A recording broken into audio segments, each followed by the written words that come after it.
Hello and welcome to Business Standard Dialogue. I'm Nivedita Mukherjee, bringing you the 18th episode of the webinar.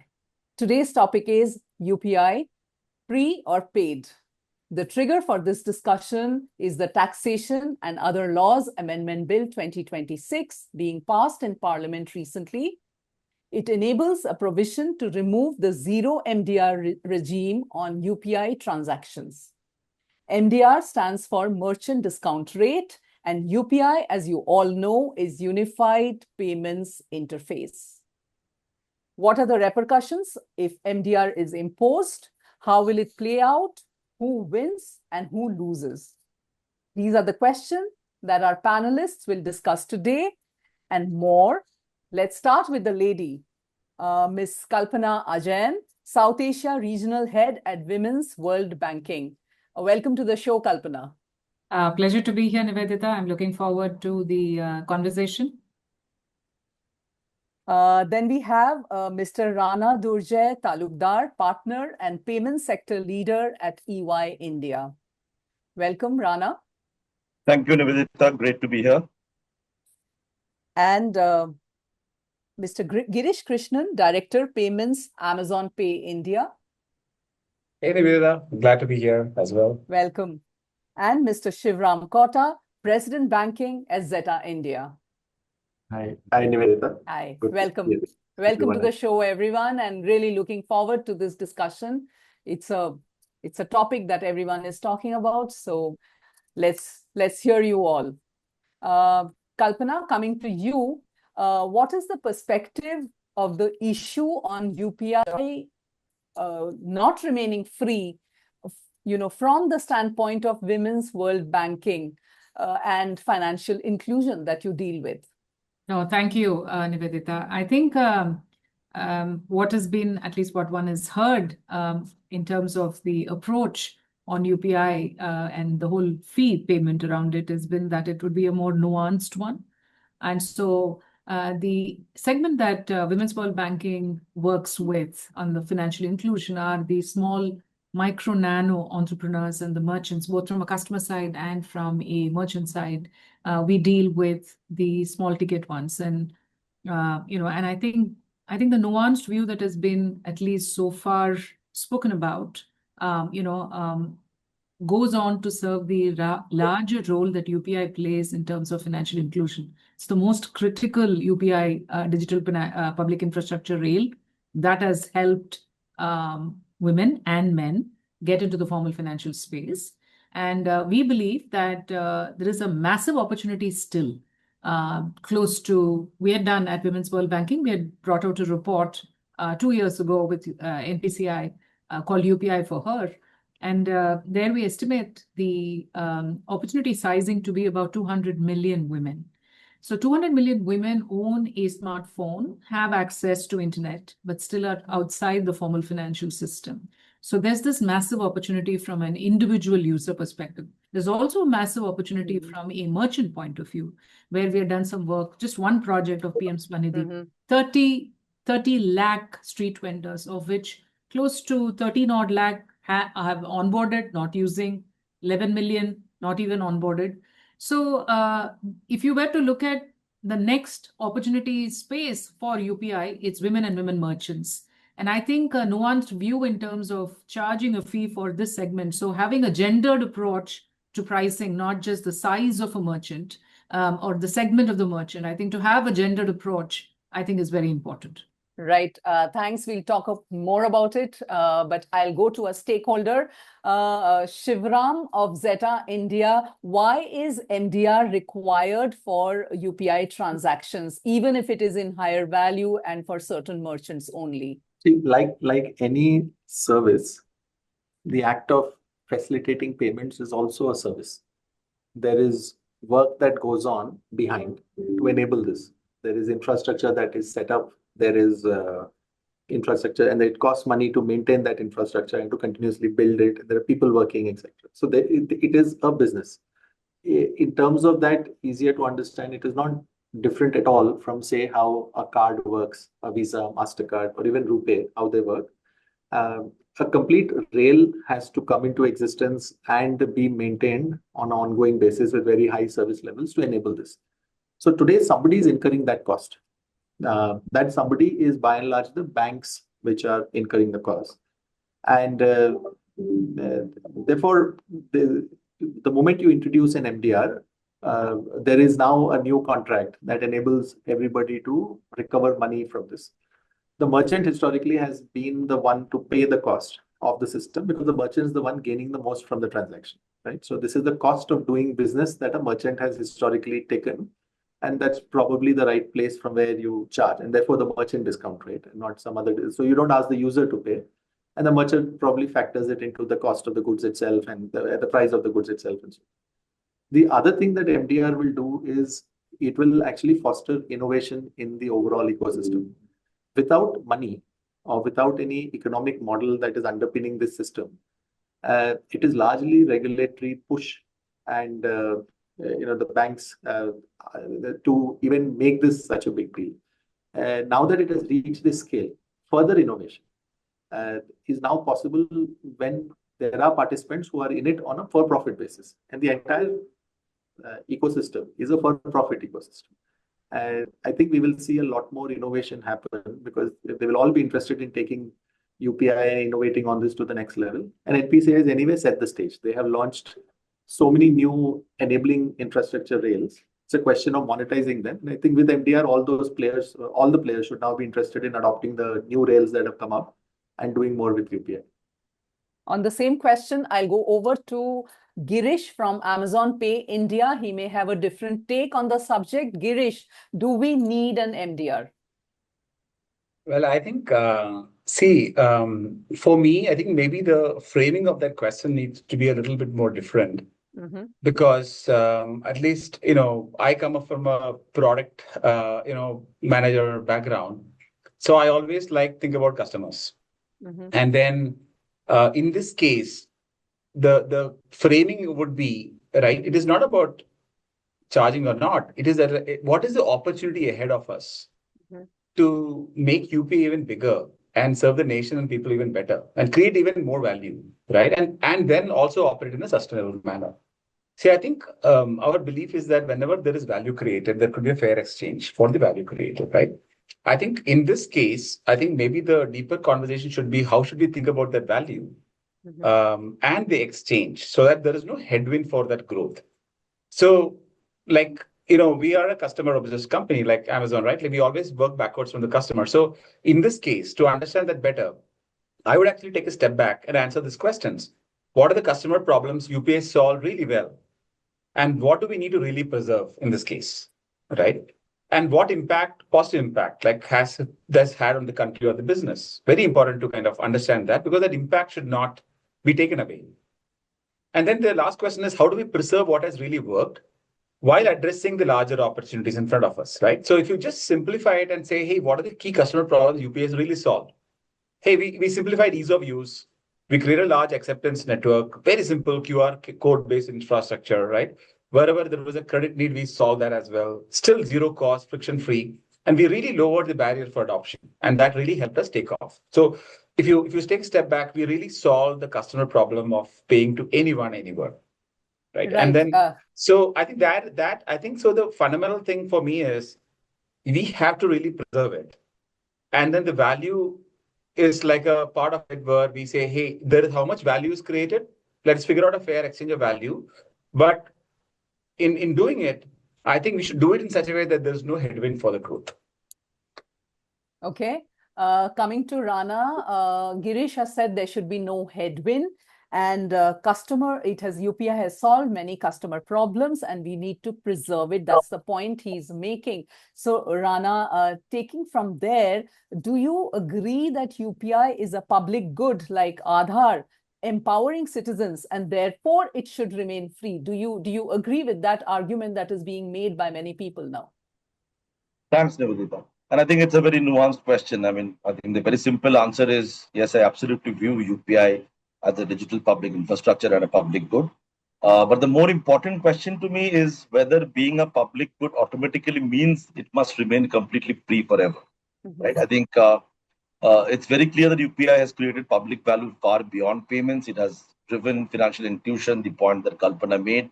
It has truly driven women empowerment for women merchants and women consumers. It has obviously reduced dependence on cash. Allowed small merchants to be digitized. It has sort of created the layer for lending innovations, commerce, and cross-border payments.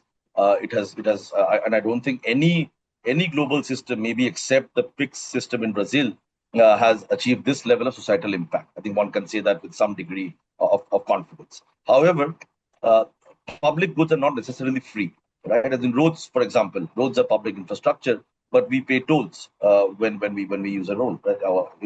The telecom infrastructure, the telecom networks are essential, critical infrastructure, but businesses still, obviously, businesses and consumers pay for using the rails or the rate rules that the telecom sector has put up, right?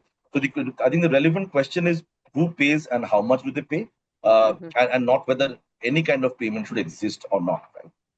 One Right. very Well, underlying we'll principle. come to that question: who pays and how much, and what should be the solution. But on the basic,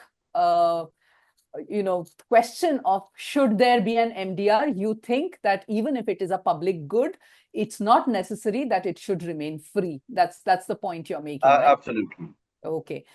Kalpana, WWB works with policymakers, with regulators, with financial institutions, and UPI and MDR, it's like the buzz thing right now. So what is the conversation that you're hearing in those circles? So the big one that we are, as I said, we work with the whole spectrum, from the street vendor to, the ministries that are involved in framing this. We feel that the long-term question, and I think that was also brought up by some of the panelists as well, is that the long-term policy question should not be framed as free versus paid. I tend to agree with Girish on that, actually. It should be framed as, because how we sustain innovation and inclusion while preserving affordability. I think that's the way we ought to be looking at the policy framing.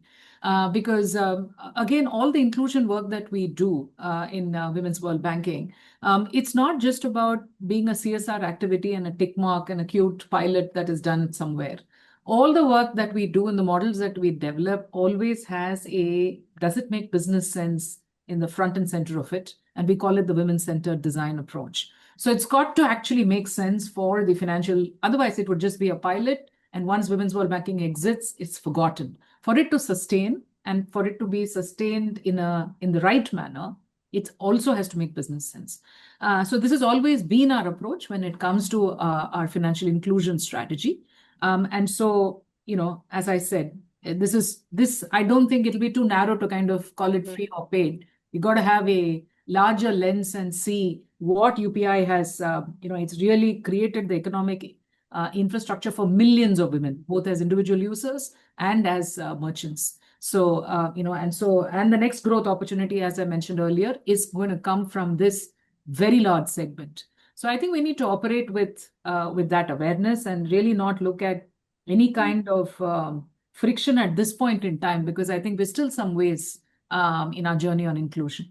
Right. We should not look at friction, but there is friction. We can't escape the friction. Shivram from Zeta, who do you think will be a beneficiary if MDR is imposed in some form, and who might be adversely impacted from what we have heard and known so far?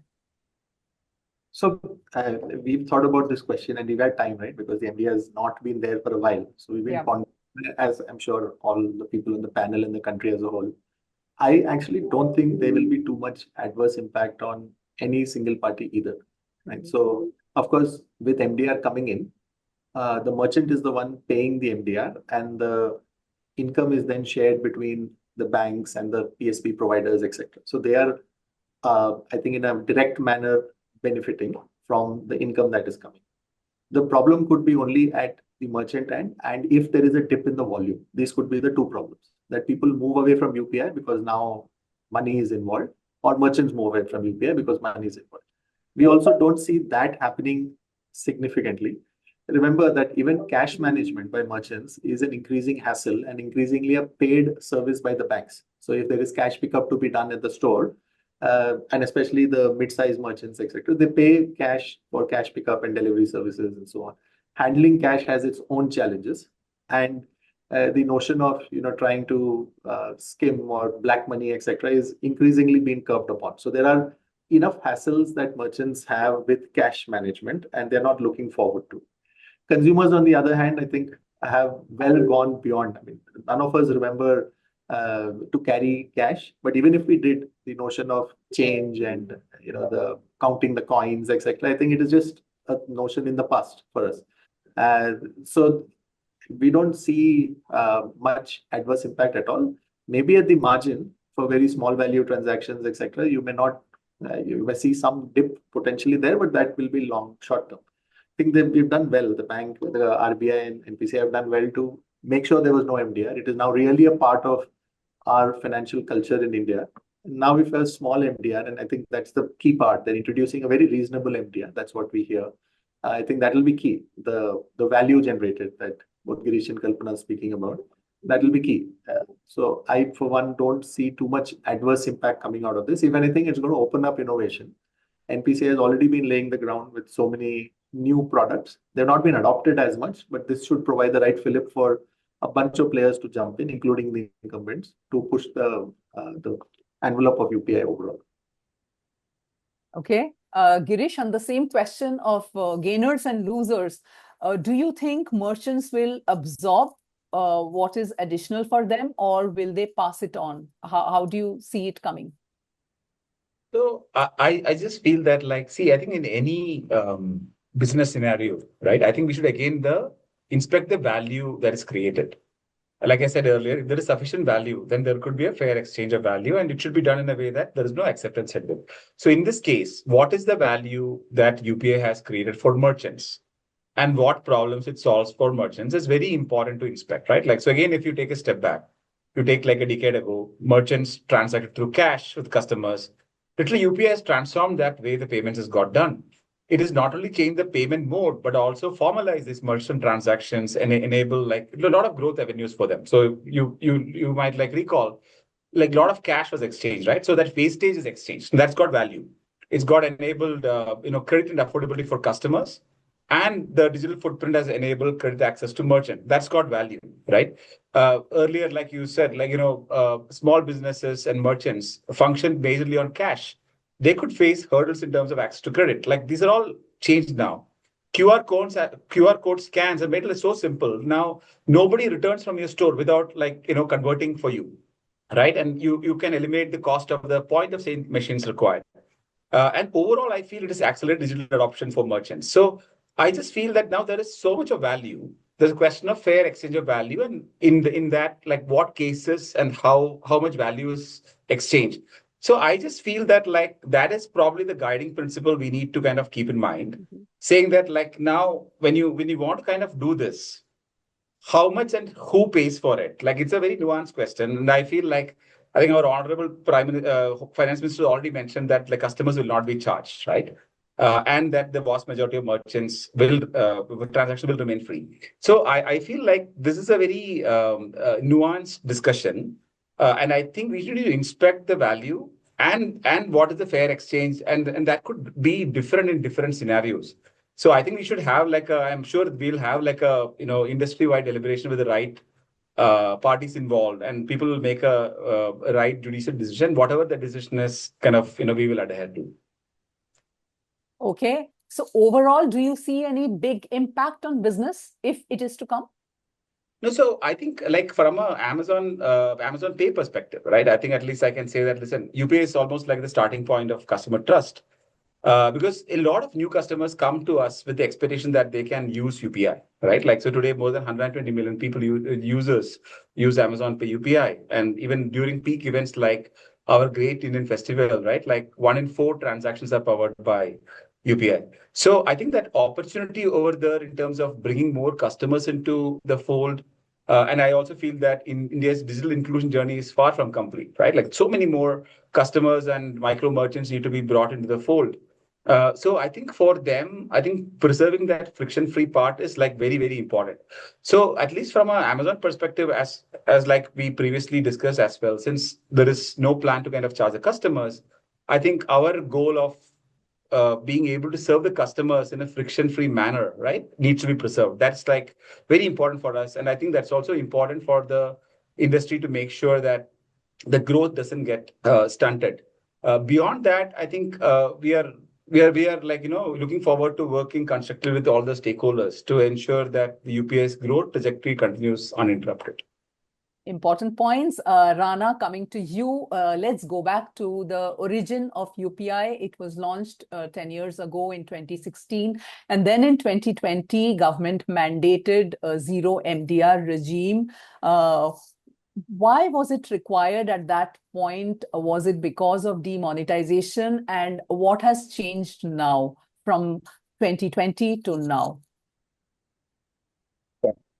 So, couple of things, right? So I think when you started, right, as a digital public infrastructure, uh, the fundamental goal was to change consumer behavior and drive inclusion, right? And we needed as a country to move to a zero MDR regime, because if you recall, even 10 years back when UPI was launched, the share of digital payments as part of overall payments was less than 10% in India, depending on which estimate you follow. But the most reliable RBI estimates put it at less than 10%. And we know what number it has achieved today. And that is, definitely one of the biggest factors there has been zero MDR.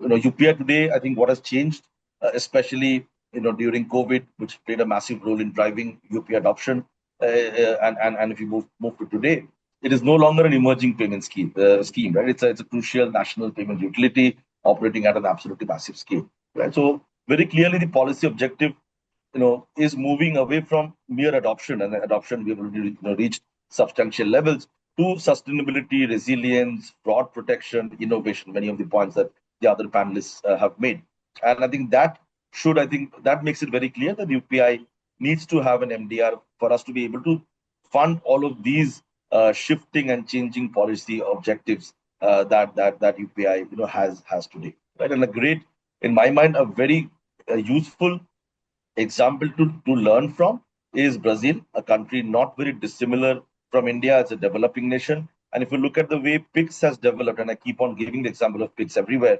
that it is not a zero MDR model. It has absolutely very similar adoption rates as UPI. It has an acceptance, it is an MDR which is below the debit MDR. So it becomes a very small amount. It is an MDR that merchants pay. Small merchants don't pay, larger merchants pay, and consumers who are transacting above a certain amount pay. So it's a reasonably, I would say, it's a fairer system, and I think we can take that same learning, get larger merchants to pay and get higher ticket use cases to be chargeable. Probably is the way forward in order to drive all of those Right. new policy objectives. Right. That was my next question, and I wanted to reverse the order of discussion. So I'll stay with you, Rana. If you have to give any advice to the authorities right now on how MDR should be rolled out, if at all it has to be done, what would that be? Yeah, I'll repeat what I just said, that it should be highly targeted. You It can should not- elaborate. You can Yeah, elaborate. it should not be. It should continue remaining free for consumers and small merchants.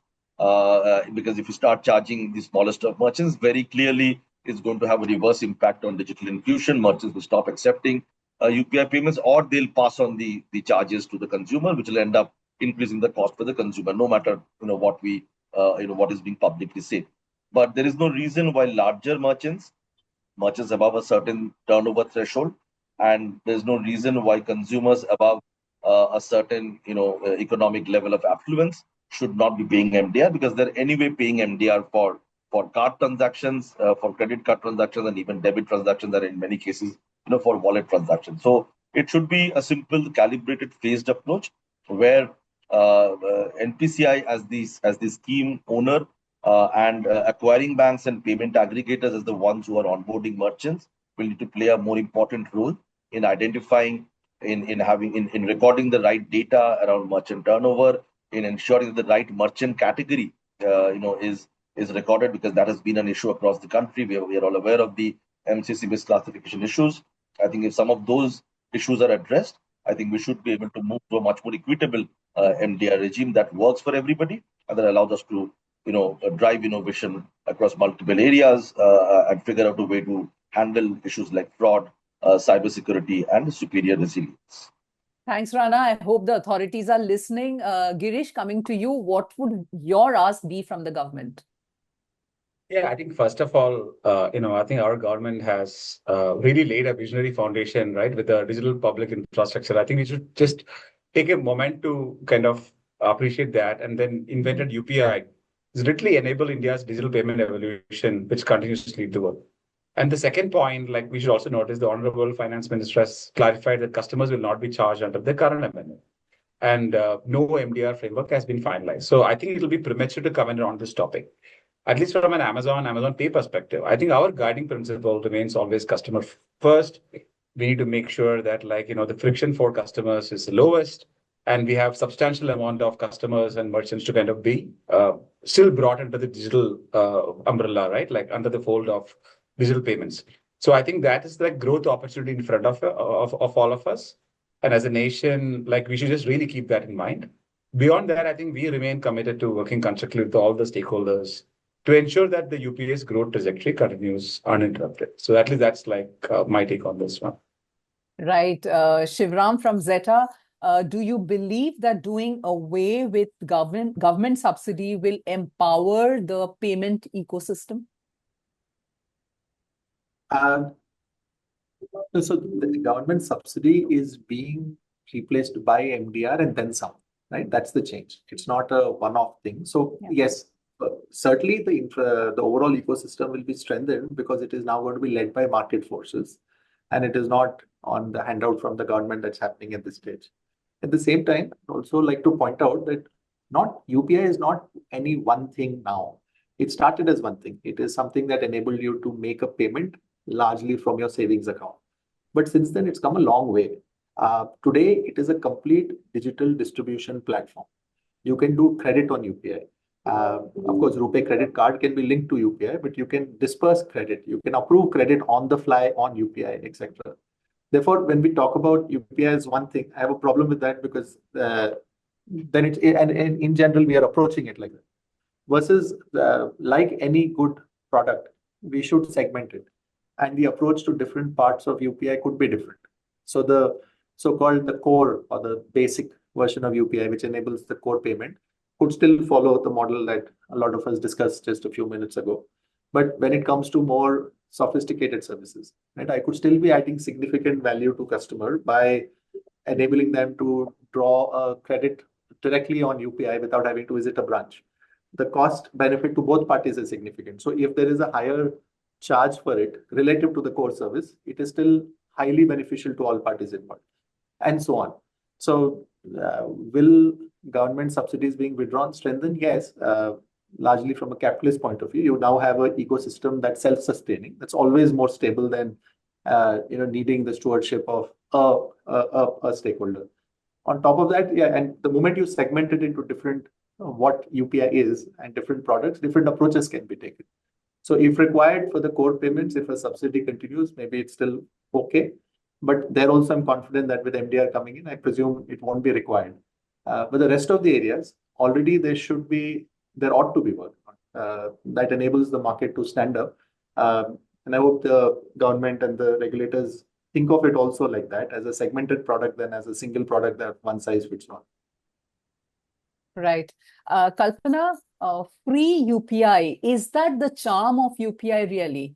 Because a lot of people are saying if UPI is not free, it loses the charm. Do you agree? Since it's part of a global thing, everyone is looking at India for UPI. Do you agree with that thinking? It's an interesting question, Nivedita. The way I would look at it is I would pull back a little. Like, what has UPI enabled really? In the country, when I look at it from a lens of financial inclusion and specifically from women's financial inclusion, I think it's done two very important things. One is that it has actually, created the pathway for from the informal to the, formal financial visibility for merchants, especially. These are mom and pop stores, not on the high street. merchants, small nano entrepreneurs that are running business from home, etc., etc. Just by participating in a UPI enabled transaction, what she's able to demonstrate is a digital and a financial footprint, thereby making her more visible for the formal lenders, etc., etc., and that whole path around economic empowerment. The second piece that we must also keep in mind when it comes to UPI and sometimes possibly gets missed is how digital payments are very critical for financial resilience for these women entrepreneurs. What do I mean by that? The shocks could be climatic, and I think today more than ever, that is the most relevant conversation to be had about the intersection of climate and financial inclusion. And the second piece is around economic displacements, war. We've seen this. I mean, we've done the work around the globe, for instance, in the Ukraine war and things like that. When there is large-scale displacement, either climatic, economic, or other events, digital payments then become absolutely crucial. So to look at it as a social good rather than digital public infrastructure, and therefore, while the charm, of course, is in terms of it being free, because from a point of view of lower barriers for the women to participate, I don't think that's the only charm. That's the way I would answer it. Not the only charm. Okay. We have many audience questions. We'll be able to take some, or we have about 10 minutes left. I'll start with a question from Bharti Sharma, and you can decide who wants to answer this question. There have been many reports on this also. Do you think the government's move is due to pressure from the US government, which has in past criticized UPI for being detrimental to Visa and MasterCard? Who wants to take this question? Rana, would you like to? Yeah, I'm not aware enough to be very frank, and I don't think any of us in this panel are aware enough to really comment on a topic like this. Yeah, I've also, like everybody else, I've also read this on Twitter, the whole USTR, allegations, etc. And of course, I have worked with Visa for many years before I joined UI, and I do know that there's a lot of advocacy that global firms, like everybody else, like any other firm, really do. But I think it's a little presumptuous to assume that it's because of any external pressure, because a very simple data point that one should just track is the level of budgetary support for UPI over the last 5 years. Every year it keeps coming down. It was very apparent that government was only going to support UPI till a certain point, and once adoption targets were reached. And now, obviously, the policy objectives have shifted, and hence it's only rational that the government would want it to no longer remain a free public infrastructure, but a paid-for infrastructure where the ones who can afford to pay should be paying. Okay, somewhat related, but not really. This is from Rishabh Sharma. A parliamentary committee report cited an industry estimate of 20,700 crore rupees as the operational cost of the UPI ecosystem. The government has allocated 2,000 crore rupees for UPI incentive schemes in this year's budget. How sustainable is the UPI ecosystem without government support? Yeah, Shivram. Okay, so I can go for this. Yes. So let's look at it a bit differently. Today, a bank operates branches. They don't directly make revenue from the branch. They do it in the form that it's a cost of doing business. And of course, when customers come in, then they cross-sell or upsell something to that customer. So it's a way of engaging with the customers and then therefore doing some sale. And of course, UPI in some ways affords that, right? It affords you for the consumer to stay in touch or stay engaged with the bank. Of course, with the dominance of the PSP players, some of that engagement has not accrued to the banks, rather it's accrued to the fintech players. But since the banks are the ones which are incurring a bulk of this infrastructure cost of keeping UPI running and so on their servers, there is still a benefit to the bank that it is their core liability, their savings account and so on that is in play, which means that there's a higher likelihood that the customer is receiving their monthly income there and so on and so forth. So there is an indirect benefit, which is why everyone's been doing it. There are many other initiatives that have come and gone, by the way, in the past few years. UPI ultimately does work. It costs, but I presume it does work. Now with MDR coming, I think, yes, they will also be significantly more enthusiastic about trying to do more in this area, because now they can directly engage with customer and not lose the engagement to the fintech space itself. Maybe we have time for another question. This is from Saloni Goel. We had touched upon this, but maybe Kalpana can, try answering this. Will cash transactions increase if customers are charged for UPI transactions above a certain threshold? Yeah, I mean, I would think so. We have seen this in our research with the players at the at the lowest end of the spectrum. Even now, there is still an incentive to kind of be in the margin and do cash transactions. We know that cash transactions still exist in this country.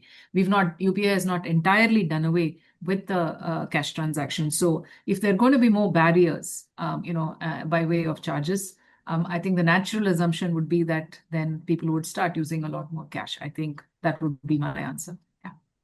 Okay, and my last question would be, you can choose who wants to answer this question. Going forward, if MDR has to come, how do you think it should be imposed? Is there any tips from you? What should be the way ahead? I think the path, I'm sorry, I can take a shot. I think the path is, it's a well-oiled, the path is well known. There are MDRs, there was MDR in UPI itself, and then it went away. So you simply have to switch it on. So it's done as part of the settlement cycle, and the merchant, so if there's a transaction the merchant had for 100 rupees, they receive 99 point whatever, and not the full 100. And that's how the MDR is collected. It's then collected by the issuer and then distributed amongst the system. So there's a fairly well laid out path. It is fairly standard, and the Visa, MasterCard also follow a similar approach. I think here, mostly, it's not that you have to create it, you have to switch on. It used to be there, and they simply have to switch it back on with whatever numbers the government finally, finalizes. No, in terms of, who should pay, how much should be the cap?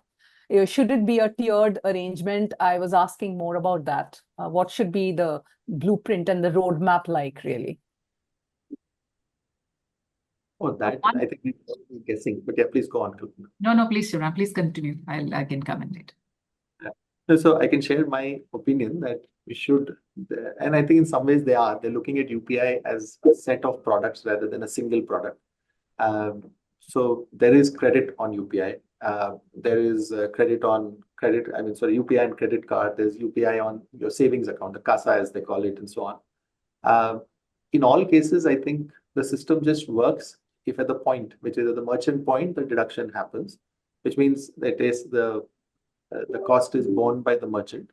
And they've taken safeguards to say that the impact is the least above a certain value is what we will do. And even then, it is a very moderate number compared to other cash forms. And if they take a segmented approach, I think, of saying we will apply different MDR based on the purpose. If someone's taking a 15% EMI loan, then levying 10-20 bips on that is not going to change anybody's life, but the convenience and the actual overall saving, I think, will still be quite significant. Okay. But Girish, coming to you, do you think, this tiered approach and, some people will pay, there has to be a limit on the merchant's value. Do you think it will make online transactions more complex? No, I think, first of all, I don't want to speculate in terms of, what tires are there and like all of these things, right? So I was just like giving you the guiding principle, because I think it's very difficult and also unfair to kind of speculate at this point. I think it's all too premature to comment on this topic. I think I just gave you the guiding principle in terms of how I think about it, like in terms of the value and then like the trade-off that we have with the growth. So I feel it's quite nuanced, and I think we should not have frameworks without the growth thinking or the value thinking out of place, right? So I just think it's like too premature to comment on this topic. Anybody else who wants to go for it? Kalpana? Just one point when we're Mhm. thinking about the pricing framework, I think what should always be kept in mind, while it does not directly talk about pricing, is the whole point around safeguards. And I think that needs to be always kept in mind when it comes to, so you can't have UPI surcharges or for it shouldn't spill over to the the segment that probably gets most impacted by it, and so therefore, how do we do this in a manner that has strong safeguards, I think, is something that one should be mindful of. Yeah. Thank you. Thank you so much, everyone, for an interesting discussion. It's a public good. UPI is a public good, but should it necessarily remain free? That was one question that was discussed. Industry deliberation should happen even now before rolling out MDR. Value that UPI has created for various segments, including merchants, that should be kept in mind. We've also heard that it may not adversely impact anybody in particular. That came from Shivram. It will encourage innovation in the payment system, and there should be a nuanced approach to all this. Thank you so much, everyone, for joining this discussion. Thanks.